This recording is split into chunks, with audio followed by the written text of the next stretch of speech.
What's going on, everybody? Mike McIntyre here from All Things Sports, bringing you a brand new video today. We're back in front of the boot wall, and I just thought I would do a dedicated video to show you guys my boot wall project that I completed in my garage build in 2021. So let's get right into this brand new video.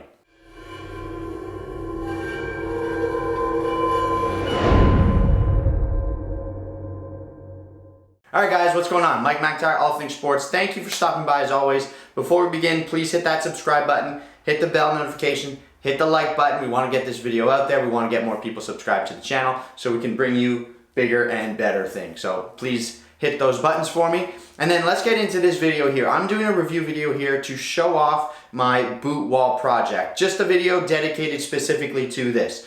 This was part of my garage build that I did in 2021. I had a bunch of people that I really thanked for that project. They really helped me out. I did a full video showing you the entire project, the final reveal. It is the All Things Sports Ultimate Garage reveal. I'll leave a link up to that video if you guys want to check it out. It's a long one, but it might be worth it. This video is just going to focus on the boot wall that you see behind me. I wanted to do a video to show you a little bit about what's on the boot wall, what boots are here, and then of course, just to tell you a little bit about how I did it. So let's get into this brand new video. Alright guys, so here we go. Let's get into this brand new boot wall, okay? So as you can see behind me, I have my boot wall. This is my personal football boot collection. I started collecting boots when I was about 17, 18 years old. I had a bunch of pairs of soccer cleats before that, but once they were ruined and once they kind of did their time, I just sort of threw them out. They were ripped.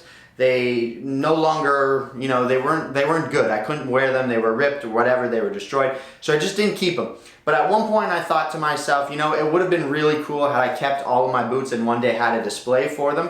So as of 2010, I started keeping all the cleats that I actually wore. And these are boots that I put through the test. I wore them for season after season. As long as I possibly could. I was playing pretty much every single day at the time, and I really was hard on football boots. I had really good quality pairs and I used them for as long as I possibly could, but over time they eventually wore out.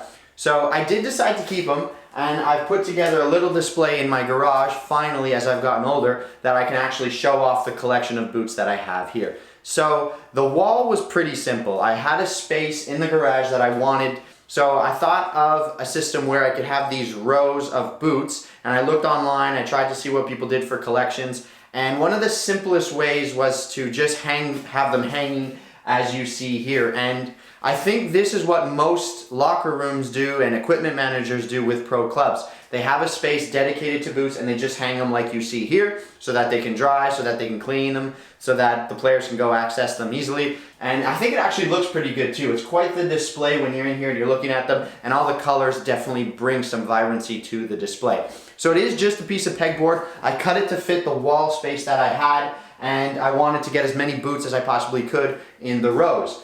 Then I went on Amazon and I found a few little pegboard hooks. These are quite simple little 2-inch black hooks like that. Maybe you can see them there, right?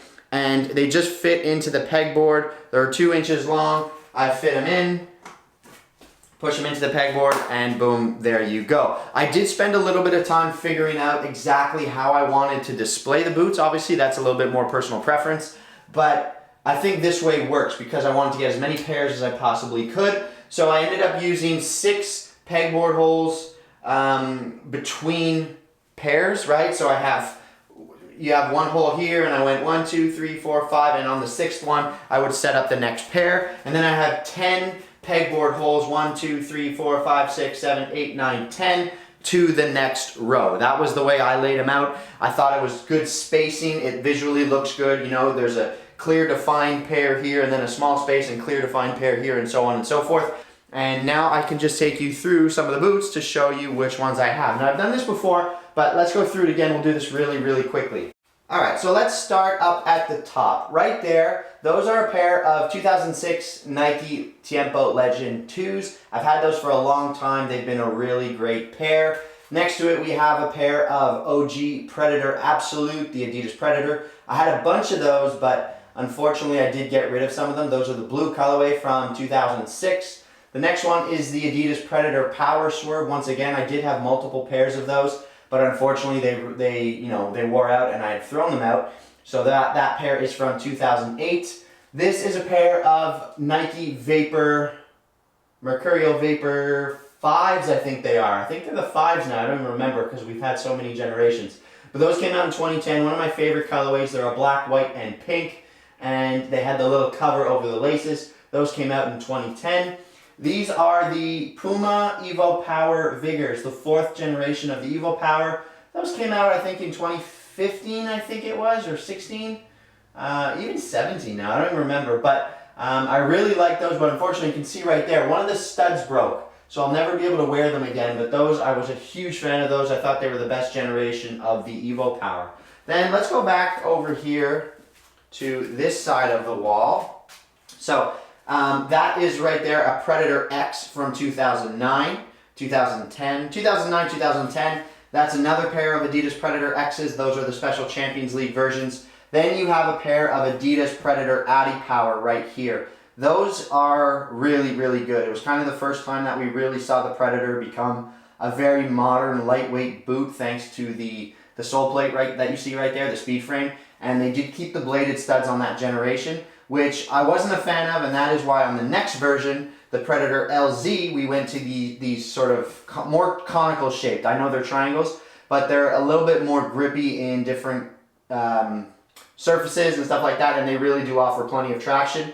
And you can also see that little pod right there. That was part of the My Adidas program, where you had this little speed cell that you could put in the boots and track like distance, running, speed, that kind of thing. So it was an interesting idea. I never used the cell and I don't think it caught on, but that was one of the first boots that we had that feature in. So the Predator LZ1, another pair of Predator LZs right there, the gold version. Then we had, honestly, one of my favorite boots of all time. Those are the Predator LZ2s. They were a really, really cool boot, and I think they were one of my favorites to really ever be released. The fit was really good. I liked how streamlined they had become, and those ones just really fit me well. Then we went to the Predator Instinct. Again, I have two pairs. I have that pair and that one right there. This was my first pair. I was a huge fan of that colorway. But the Predator Instinct, once again, became a little bit more bulky and a little bit more heavy, if you will. So they weren't quite as streamlined as those LZ2s, but they were a really good boot. I just didn't think that they fit me quite as well as the Predator LZ2. So I definitely preferred these over the Instincts. Once those ones wore out, the studs really balded on these ones. They really kind of wore out and offered little traction after I'd worn them through. They really became quite narrow. They didn't stay very long, actually, for a long time. So I did get a second pair of Predator Instincts. These ones I really did not like. This was the first generation of the Adidas Ace. They decided to eliminate the Predator and kind of revamp their branding, only to eventually bring the Predator name back, but I'm really not a fan of that particular Adidas Ace. Then we had this revolutionary laceless technology with the Predator Ace 16 Plus Pure Control. And those were cool. I really liked them because of this new sort of technology. I thought they were a really, really good boot, but they just didn't offer the same amount of lockdown as a boot with laces, obviously. But for a laceless boot, they were quite cool. Then we're going to continue down the wall over here. Over here, we have the leather version of the Adidas Ace 17. Those were quite cool, and I did like the fact that we had a leather upper on a boot. It was the first time in about 5-6 years that Adidas had done a leather upper, other than the Copa Mundial and the Copa model, or the Adipure at the time. It was the first time we had seen leather on Predator-like series since this Adi Power Predator. So it was cool to see the leather upper back on the Ace. You had the Prime Knit, which was right here. This was probably the best version of the boot, if I'm honest. Plenty of lockdown, modern technology, modern fit, really, really good. This was the Pure Control 17 Plus, and this one was really good. From a laceless boot, that's probably one of the best laceless boots they've done. I think that one was better than the Predators that came after it, at least the laceless ones, until we've had this new Speed Flow. The new Speed Flow laceless is very good. That is one of the other ones that really fits extremely well. Then over here, this was the Nitro Charge. This came out in 2012, I think it was. The first generation Nitro Charge. It was a little bit of a different take from Adidas. It was supposed to be this energy kind of boot that brought back energy and blah, blah, blah. That was their marketing campaign.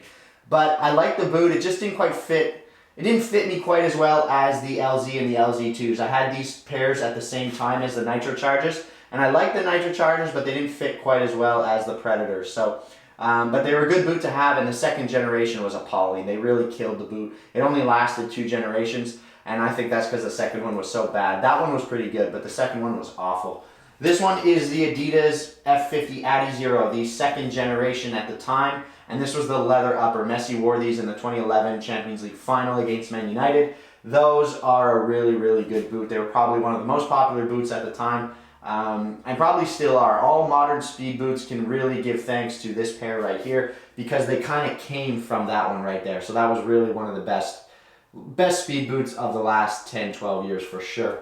Right here we have 2 pairs of Adidas Puma 1.2, Evo Power 1.2s. This was the first pair that I had, and the lace, the eyelet where the laces were, I got stepped on and the cleat got stuck, the guy pulled away, and it actually ripped the laces clean off from their eyelets. So I actually had to get those ones repaired. I went to a shoemaker, 10 bucks. He put new eyelets in with pieces of leather. So I ended up making the boot work, but I contacted Puma after, and their service was really good, so they sent me these ones in return. But I got to keep the first pair, so I got a second pair of Puma Evo Power 1.2s right there. Those were funny because I really liked them, but they were extremely snug. In retrospect, I probably would have been better off going with a half size larger than my true to size with those. But at the time, Puma was a little funny with their sizing, so I just went true to size, and I kind of lived with it, if I'm honest, but they were a little bit tight. Then we come back down over here, we have our Nike Phantom Venom, the first generation. Those are quite cool, but they really didn't last long. They weren't the most durable boot. They really did get destroyed. You can see on the heel in there, that's ripped. There's a rip in the toe box. You can see some splitting. That's not too big a deal. But I do have some holes right through the upper, so they didn't last too long, unfortunately, but they were a really cool boot. This one is, of course, the Predator Precision, the David Beckham release that came out a couple years ago now, maybe 2 or 3 years ago, part of the Zidane pack. But they were really cool. That was kind of a birthday present to myself because I just love that boot from the original one, so I did decide to pick it up. This is the Puma 5.1, I think it was. I was so interested in this boot when it came out, but unfortunately, after wearing it for a bit, I was a little disappointed. It didn't fit quite as well as I wanted, and the material they used on the outer portion to keep its shape really kind of dug in and didn't feel as comfortable as I thought it could have. So that was a little bit unfortunate, but it's still a very good boot. And then, of course, my all-time favorites right here. This was the first pair that I had, and this is the pair that I'm still currently wearing. These are the Mizuno Morelia Neo 2s. You can see how badly this one's ripped. I've actually destroyed this boot. I've worn it for almost 4 years. So 4 years of playing almost every day at a really high level. You can see how well the boots held up. So other than that hole there, it's actually held up really, really well. I got 3 years out of it before I started to see any wear, and then I bought the gold pair there to kind of slowly transition from these blue ones to the gold pair. So I got 3 solid years of absolutely destroying these, and they still fit really well. It's just unfortunate that there is that one hole there. But other than that, these have been absolutely amazing. These are still in great shape for a leather boot. They hold up like nothing else out there, and they are far more comfortable, far lighter, and one of the best fitting boots, and one of the best boots of all time in my opinion. These are my favorites of all time. And then the Puma Future 5.1. Puma Future 5.1. I think they killed the Puma Future after this model. The 6.1 was the exact same boot, and then they killed it with the Future Z, unfortunately.